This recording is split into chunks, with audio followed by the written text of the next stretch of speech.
Hi everyone, welcome back to the CS channel, CS classroom rather. Today we're going to talk a bit more about Flask. This is going to be part 2 of our tutorial on how to build web applications with the Flask web framework. So what we're going to do today is we're going to focus on building forms like this, and then submitting those forms into our Python application so that we can do something with them. So what that means is that today we're going to be working as much with HTML and CSS code as we are with Python code. So this should be our end product today. We'll have a few form fields with some labels. So we'll have one form for registration, and then we'll have one form for login right here for a user to log in. So let's go ahead and get started. What I want to do first is I kind of want to show you how we're going to get back into developing our application, and then where we ended last time. So let's go back to our terminal right here. And as usual, we need to navigate to the folder where our application resides. And that's going to be Flask Vaccine Passport.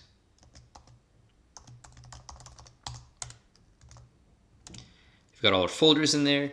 And just as a reminder, every time you close your terminal and you want to open it back up and work on your application, you need to reactivate your virtual environment.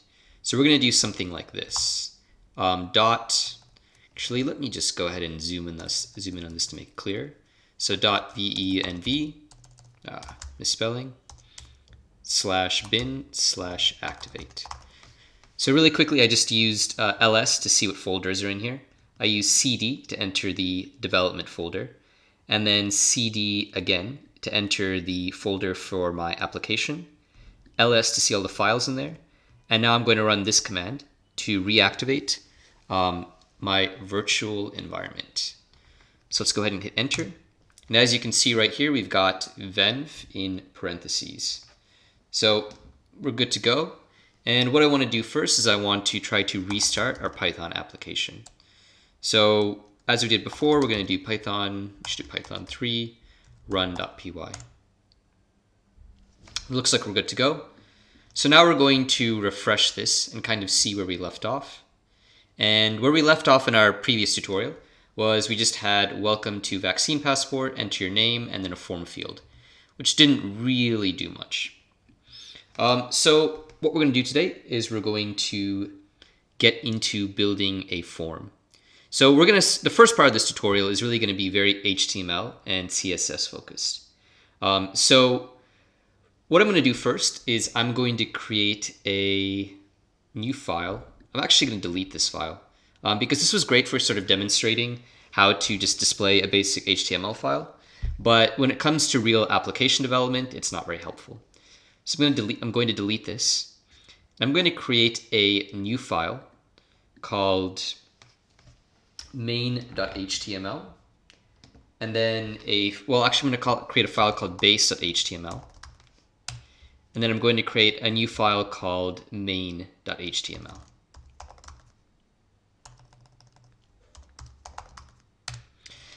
So base.html is going to be a file that forms a sort of template for other HTML files we use in our application. So just to kind of, again, this is a lot easier to show than to explain. So I'm going to go ahead and start creating base.html. And as I do that, I will explain like what this is and why we use this. So like most HTML documents, we're going to start with HTML. We're going to have our head, where we'll usually specify our CSS files. CSS being used to form the appearance and sort of organize the positions of our elements on our HTML page. We're going to link a CSS file, which we haven't created yet. This is how we're going to do it. Then we're going to do href for our address, and URL4 static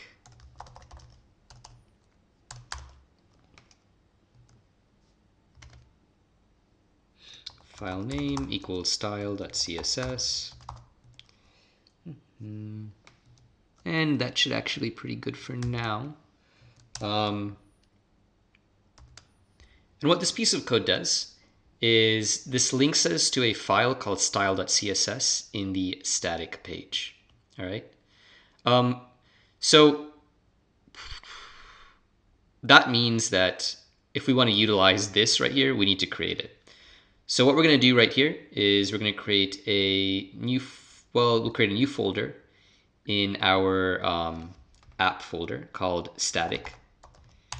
And inside of that, we're going to create a new file called style.css, where all our CSS is going to reside. So style.css. We're not going to use it just at the moment, but we'll come back to that. One useful function you can use in HTML files, in Python specifically, is this URL for. So what this does, this gets us the path or the address of our static folder inside our Python application. And then it allows us to access the contents of style.css and include all that CSS code in our HTML application. So I'm gonna go ahead and open up main.html2, which is blank at the moment. Ooh, okay, wait, sorry. This is in main.html. This code should be in base.html. So main.html should be blank, and we're going to save this and kind of open these up side by side. So right here, we're going to close this for the moment. We're going to focus on base.html and main.html. So right here, we've included our CSS. We're also going to include something called block.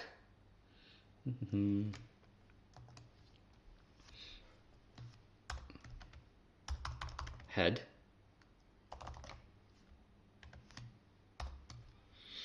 There we go. And then, oh wait, we should have a brace right here, which we don't have. And then we're also going to include end block right here inside our header file.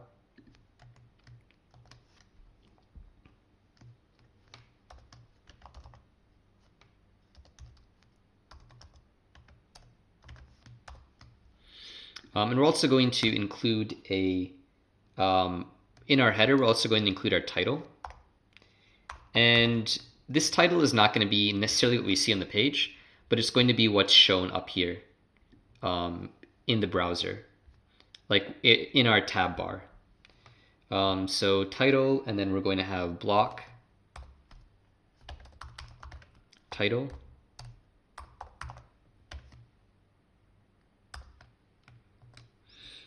and then end block. And I know you guys don't really know what these blocks do at the moment, but to kind of illustrate that, we're going to go ahead and start working on main.html.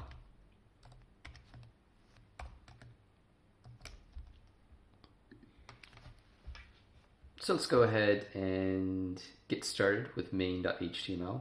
Actually, I changed my mind. Let's just go back. Let's just write the rest of our CSS. Let's write the rest of our HTML for base.html, and then we'll go to main.html because I think that would make even more sense. We're going to create another container called div id equals content, and inside here we're also going to have block content.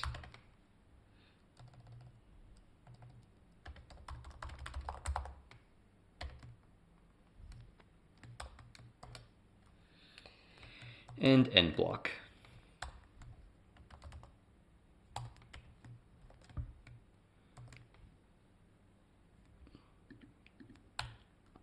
And then we're going to have our footer. We're going to give that an ID of footer. And we're going to have we'll have another block here. And again, I'll explain what these blocks are soon here. Block footer.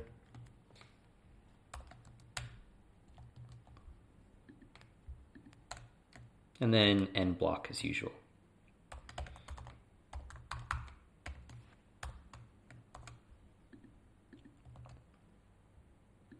We've got div.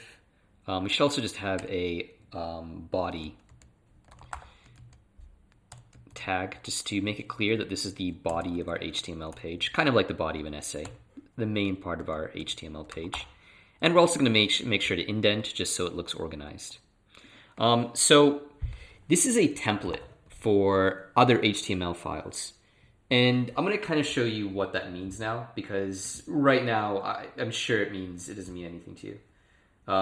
So main.html page. So no one is really going to see base.html, all right? What people are going to see is main.html. This is going to be our home page.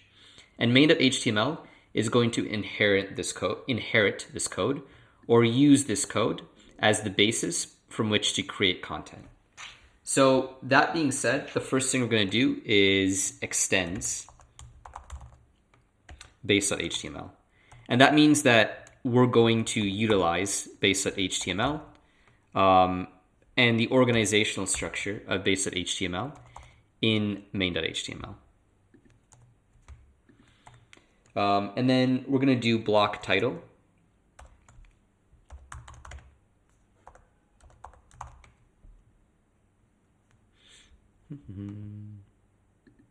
Block title.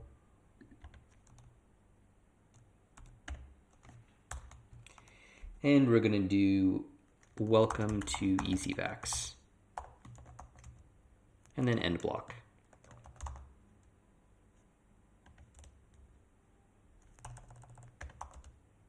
I'm just going to move this over here so you can kind of see everything quite easily. End block. Okay, so what this means is that when we open up main.html,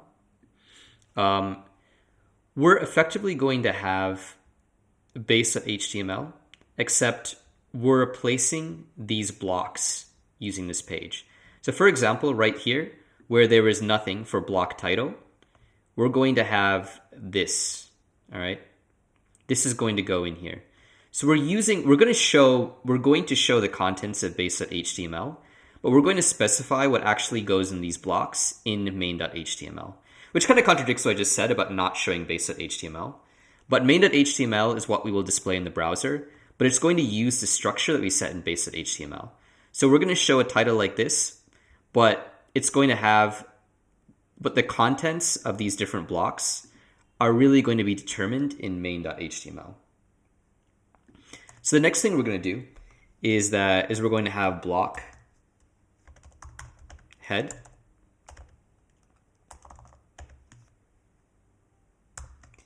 And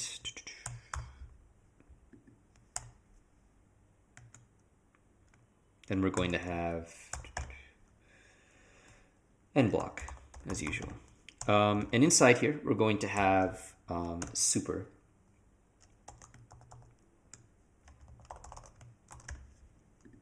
And what that means is that we're just going to take everything, we're just going to take everything that exists inside block head and just put that right here. All right. So all of this code that was here, that's going to now exist here.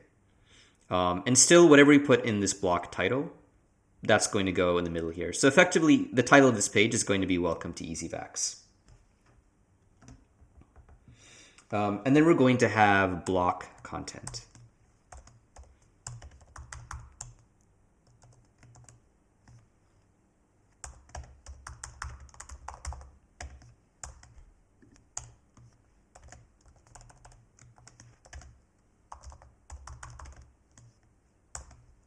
So what we put in here is going to go in here. It's going to go in div ID equals content. And these IDs right here, we mainly use these to organize our HTML page. So we can mark what is the footer, what is the bottom of the page, what is in the middle of the page. And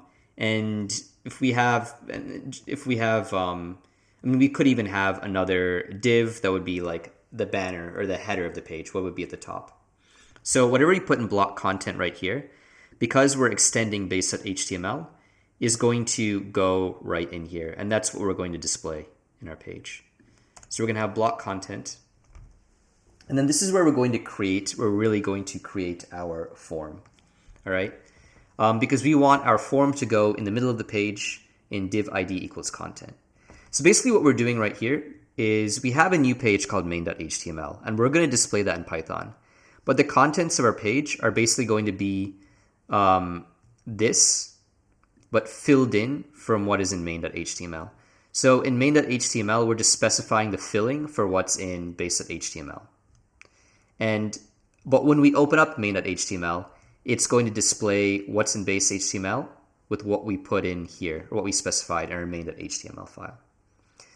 So again, this is a template, and here are the contents for what goes in the template. But ultimately, we're displaying and using main.html to show all of that. Base.html itself is just being used as a template and is not being displayed. So we've got block content, and here's where we want to create our forms. The first thing we're going to do is create a header, and we're going to say, welcome to EasyVax. EasyVax is going to be the name of our vaccine passport system, if you haven't figured that out yet. We're just going to say you can either register or log in right here. Remember, this is going to be a registration or login page for doctors who want to enter their patients' vaccine information.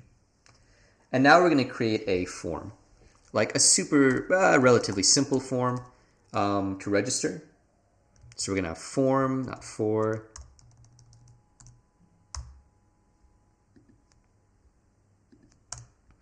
And then we're going to have a couple of fields. We're going to have a field for name. We're going to have input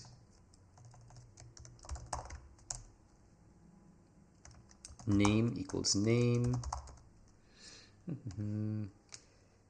Type equals text.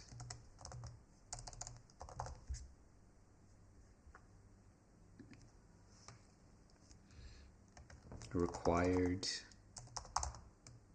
We'll just kind of copy this a couple of times. So basically what this is, label is text, kind of like what we had right here. And then input is going to be the actual form field. And we specified text because we want this to be a field where you can type in text. Let's go ahead and copy this. Most of them are going to be the same. I think probably today we're just going to create the registration field, just for the sake of time. And that'll kind of demonstrate more or less what it is that we want to do, or more or less that what I want to demonstrate in this video. So we're going to create. We have one field for the doctor to type in their name, one field for the doctor to type in their email address, and this can be used to log in. We'll have name equals email, and then we'll change the type to email address, which will kind of validate and make sure that it's an email address. I'll explain what these required tags here are at the end. Normally it would just be like this, but we're using required to make sure. Well, actually, you know what? For now, let's just do this. I'll kind of demonstrate what required is later. So we've got that. We'll name this email. These names will be important later, and I'll show you once we get to that point. And then we'll have, let's call it email address. Well, type should be email. And then we'll say name is email address. We'll have another field for password. Or actually, let's do ID number this time, for the doctor to enter in their ID number when they're trying to register. That's still just going to be some text. And then we'll have password. We'll have another field called password.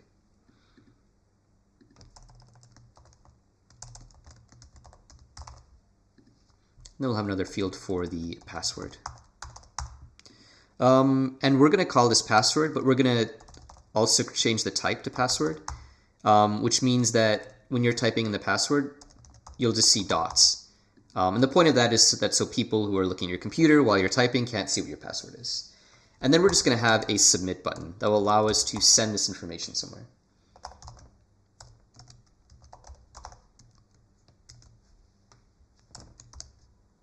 And actually, you know what? Let's just create the second form anyways. It's not very long. I know I keep changing my mind, but I'm kind of doing this video impromptu, so I feel like I'm entitled to do that.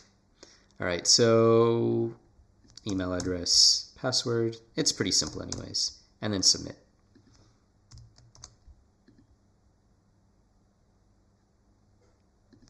Okay, cool. So this is our form. So let's go ahead and see what this can't really do anything right now, but let's go ahead and see what this looks like in our browser. We're going to go ahead and refresh our browser right here, and we've got, okay. What we need to do is we need to go to, we're going to close this. We're going to go to views.py, and now we want to serve main.html. So we want to change right here. So remember we had our different routes or different URLs. And before we were just showing a homepage of HTML right here. But at 127.0.0.0.1, 5,000. But now we want to show main.html. So let's go ahead and do that. Okay. Let's go ahead and refresh this right here. Okay, and here we've got our labels, we've got our different form fields, we've got a submit button, and we've got an email address. This looks kind of weird. This isn't really very pretty and not really something that you would want to necessarily like use. If you saw this on a website, like there's no way that you'd want to use this, right? It needs to be a bit more organized, just a bit more pleasant for the viewer's eye or for the user's eye. So we're gonna, to do that, we're gonna organize this using CSS. And CSS, it's called Cascading Style Sheet, is just a way to change the position and appearance of HTML elements on a page. Okay, so what we're going to do is, let's go ahead and start typing some CSS. So we've got our CSS file in our static folder. The first thing we're going to do is we're going to type in form. And actually, you know what? I should probably also show this to you side by side with the HTML so you can kind of see how these are connected. So form means we're going to add certain qualities or certain behaviors to any HTML element that has this form tag right here. All right. So anytime you see a form, we're going to apply certain characteristics to it. And I'll use like 3 different synonyms there. So we're going to do display grid, which means we're going to use a specific formatting system in CSS to organize this into a grid-like fashion. We're going to have grid template rows.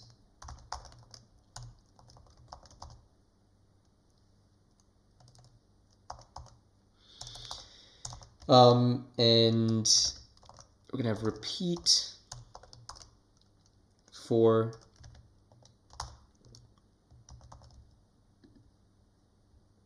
okay, we need to have that right there. Okay, so what this means is that we're going to display our contents here in 4 rows. And each one is going to take up 1/4 of the space that's allotted to those rows. The submit button will go somewhere down there. And we're not going to worry about that at the moment. And this also means that, and so by one FR means 1 fraction. So we haven't really specified any size, but if you specified in pixels, let's say 500 pixels for the height of form, 500 pixels being something like this, or actually probably more than that, then this would take up 1/4 of that, or each one of these rows would take up 1/4 of that. Or there would be 4 rows with each one taking up 1/4 of that space. So basically creating a grid with 4 rows in a nutshell, and then we're creating 4 columns as well. So grid template columns, 1FR, 1FR, 1FR. And I'm not going to go like too much in detail because this really isn't a CSS tutorial, but I still want to explain what I'm doing. All right. So this is kind of like the organizational structure for each form element. So each one's going to have 4 rows and 4 columns. Now within those, so that means we're going to have 4 columns that take up the entire screen. All right, so we're going to have 4 columns here, and basically column 2, because of that, column 2 and column 3 are going to be in the middle. And we want all of our labels to go into grid column 2, to the second column. And we're doing for followed by this inequality sign and then label to show that every label inside a form will be in grid column 2. And then we're going to do the same thing for input. So we're going to do form input grid column 3. So that means that every input inside of a form is going to be in is going to be in grid column 3. So it's going to be in the third column right here, somewhere approximately right here. And then we're going to do form input, and we're specifically going to refer to our submit button. So type equals submit.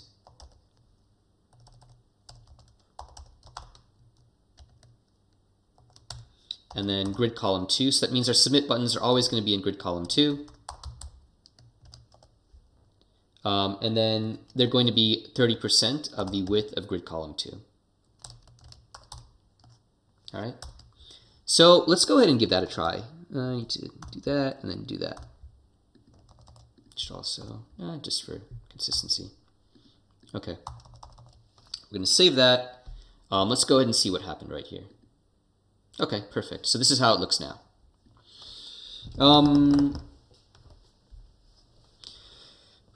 So basically what we've done is we've referred to specific elements in this HTML and we've given them certain characteristics. And that's allowed us to organize using CSS our form into something that looks like this. So now that we kind of have the form and the appearance out of the way, what we want to do is we want to actually submit this to our Python application. So we want to take whatever we've typed in right here, and we want to be able to use it in views right here in our functions, okay? So what we need to do in our form is we need to add some specific code, some specific HTML code to tell the browser where to send the information that's been typed in right here. So to do that, we're going to go ahead and change the top of our forms elements. Right here, we're going to type in action equals patience. And that means that whatever data we have right here is going to be sent to this URL right here. And then we're going to have method equals post. And post, you don't really need to know what that is. It's just a way of transferring information from the front end, from an HTML page to our server code, okay? If we use get, that means that whatever data we're passing in this form can be viewed right up here. Actually, you know what? Let's just do get, and let me just show you what happens. It's kind of the best way to do it. We'll do this as well right here. All right, we have get, and let's go ahead and copy this. We would write some code right here to handle both login registration. Actually, we will do that, just not at this moment. But let's do action equals, well, we'll do the same thing right here, and then get. All right, so what we're doing now is this action means that we are sending the data that we type into this form to this function right here, to this route, and then to this function right here. And we're going to handle it right here, right? So the way that we would get information here is we would basically have to write some code that matches the form. So what we're going to do is we're going to go right here to patience, and we're just going to get our email address at first, okay? Email address equals request.form. We need to import request right here from Flask. Request.form, and then email address. All right, so that means is that actually it's got to be this. So this is why our names right here are important, okay? So the name of the specific form field where we want to get data from is going to go right here. And that's going to get stored in a variable called email address. And then when we receive that, we'll say email address successfully submitted.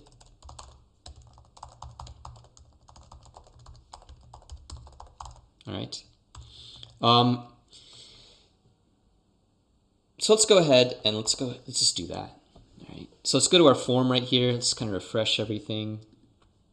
And we'll just type in like a myth. And I don't feel bad typing my email address right here because it's already on my YouTube channel page anyways. And right now, like, you don't really have any mandatory fields or anything, so we can just go ahead and do this. All right. And we've got, okay, why is that a problem? Email address. Sent a request the server can't understand.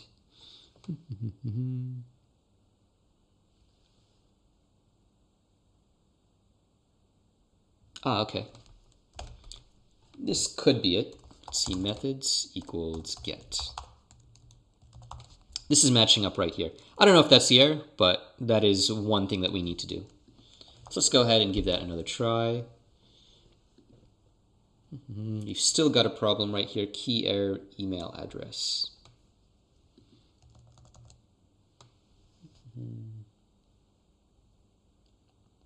So this has got to match this right here. We've got input name, email address.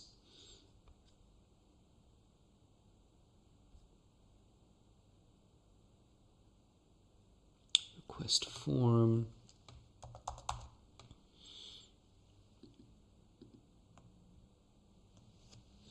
Let's go ahead and check back our HTML file.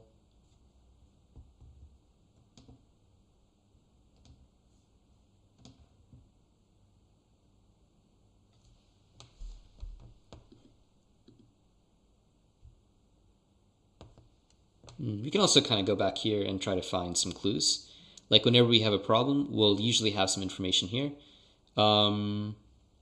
I mean, we can tell that this is where the error is occurring. So that means there's something wrong, like right between here and between right here. We've got type email,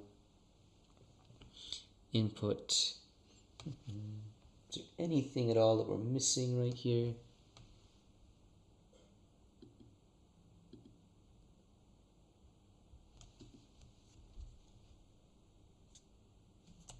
Let's try this. Maybe it'll work, maybe it won't.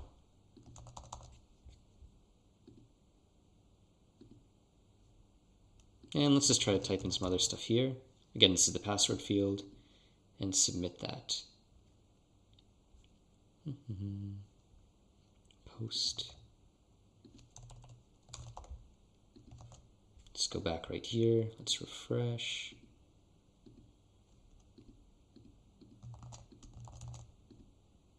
Okay, cool. So my theory, actually, let's go back and see what happened.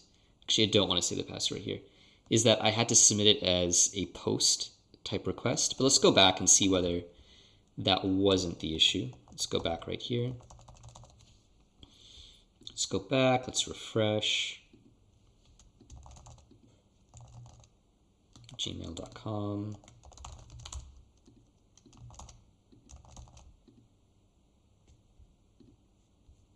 Okay, we've got get right here, get right here. We'll have to refresh this again. Okay. Actually, we can just do that right now. Okay, so actually it's interesting. We specified email address, email type here, so it gives us this message. So I'll have to say @gmail.com. Interesting. Okay. So it looks like it's got to be post for forms here. Not really sure why that is, but that's fine. Just something to keep in mind. Okay, so basically what happened is we've got, we'll go back here and we'll refresh this. We'll do this, type in some stuff right here. Not that that was really necessary. Looks like we've got to refresh it again. So yeah, that's something to keep in mind as well. Like sometimes to see your changes reflected, you might actually just need to refresh your browser a few times. Let's do that. Method not allowed still. Okay. So we've got post right here. Did I save that? I didn't save my Python file right here. Cool. Okay. Let's give that another go. Okay, cool. And we have email address successfully submitted. Also, what we can do as well is we can just return the email address. So we can just, this variable email address, we can just return. Let's give that a try. Let's see if we can do that again. Okay, and so right here, we do the same thing and we see the email address. So in the future, we're gonna wanna do a couple of things. Like we're gonna wanna submit this to a, well, once we get this content, if we're registering, you wanna be able to input this data into a database, into a SQLite database. Or if we are trying to log in right here, we wanna be able to compare the data that's been entered against data in a database to see whether that user exists. The other thing is right here, we just showed an email address. We just showed some text. What we want to be able to do is use render template to take the information that's been submitted from the form and then use it to return another HTML page with some meaningful content, which will be a list of patients and different things we can do with those patients.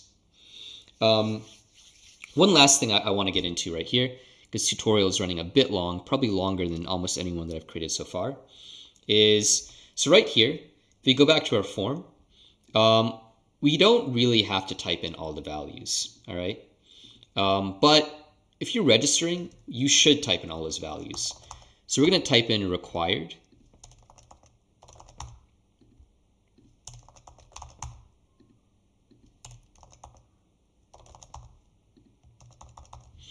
And what that's going to do is that's going to force us to enter values into this form right here, all right? So for example, we can type in a myth, but if we don't type in anything else, then we're going to get this message right here. All right. And if we type in that one, don't fill in this, we're going to get a message right here. So that forces us to add values in here. All right. Just to also recap on the whole HTML, like I feel like the base HTML and main HTML part is probably the most complicated part of this. So just to go back right here, basically, this is forming a template. So this is forming the skeleton for main HTML. Let me just kind of... So this page, this base HTML is forming a skeleton for this page. And we're acknowledging that we're using this as a skeleton, as a template, by doing extends base.html. Once we do that, everything here, we're using this block notation, our main HTML, to overwrite what's right here. So right here, we're specifying that our title in here should be whatever is in here. Here, we're just saying we're going to use whatever was here. We're not overwriting this in any way. Here, block content was just empty, but we're overwriting that using whatever we've specified in block content right here. And we haven't really done anything with the footer. Actually, we should probably, we should probably do that just for completeness.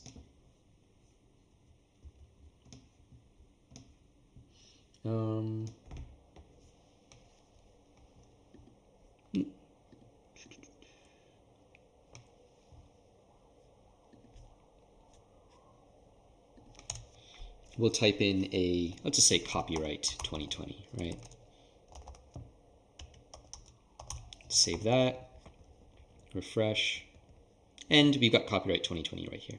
So, I mean, like, if we don't specify, so we didn't have a block footer right here, so we went ahead and took it from here.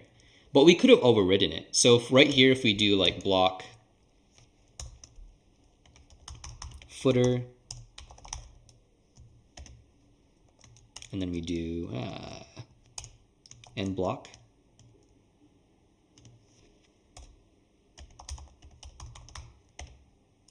and we say, we can just say no, copyright 2021. And we'll refresh, and that just overrides it right here. So this kind of also gives us default content, and we're using the structure here, and we're overriding it from our main.html page. And if we don't override it, if we don't specify stuff in these blocks, then it just displays whatever is in base.html. So again, just to repeat, this is a template. This is the default content. We override that in main.html, and we're just using this as the basic structure. Anyways, this has been a fairly long tutorial. What we did today is we basically created some HTML and CSS to display in our web application. We created a form, and then we submitted that form to Python. In the next part of the tutorial, what we're going to do is we are going to store that content in a database and then display it in an HTML file. So instead of just getting a boring response like just email address, we're going to do something a bit more interesting with it. And we're just going to learn generally a bit more about the framework. So I hope that was useful to you. Again, it's probably redundant to say this at the end of this tutorial, but the point of this is for you to be able to have access to a bunch of information that's organized by chapters in these videos, so that you can go access whichever part of this tutorial was useful to you. Anyways, have a nice day. If you found this video useful, please consider liking and subscribing to this channel. See ya.